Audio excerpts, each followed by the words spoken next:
बोला बोला बाबा बैजूनाथ की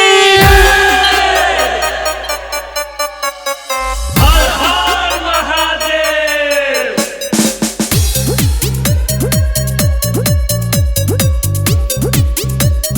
हर हर महादेव।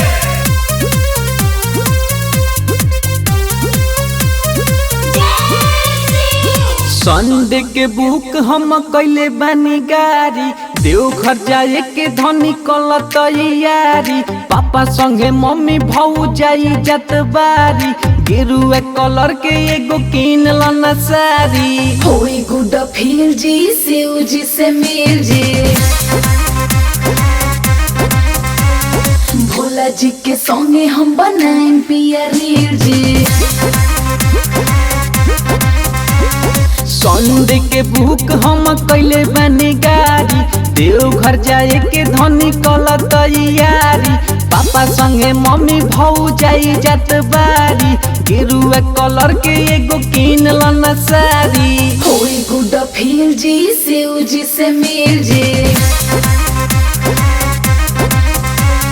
भोला जी के संगे हम बनाएं पिया रील जी।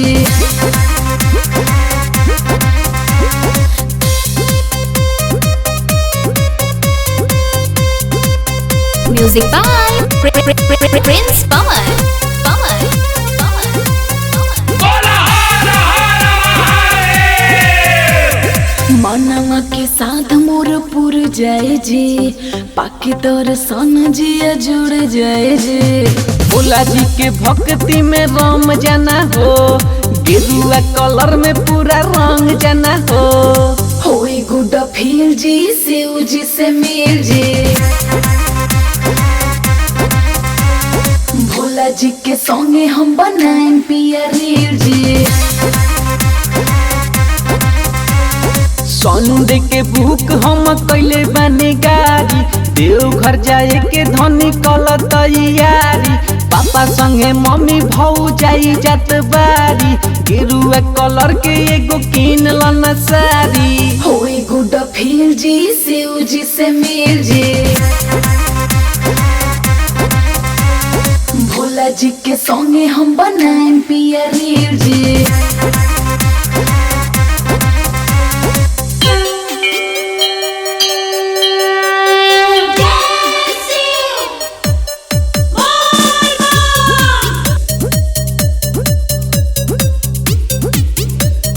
हर हर महादेव।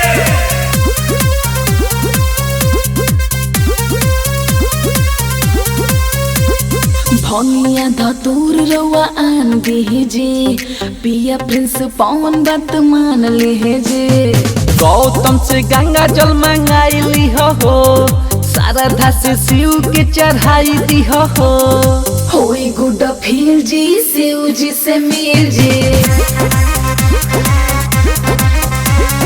भोला जी के संगे हम बनाएं पिया रील जी। संडे के बुक हम कैले बानी गाड़ी देवघर जाए के धनी कल तैयारी। पापा संगे मम्मी भौजाई जात बारी गेरुआ कलर के एगो किन लना साड़ी। होई गुड फील जी शिव जी से मिल जी भोला जी के संगे हम बनाएं पिया रील जी। Mahi Digital Recording Studio, Chhapra.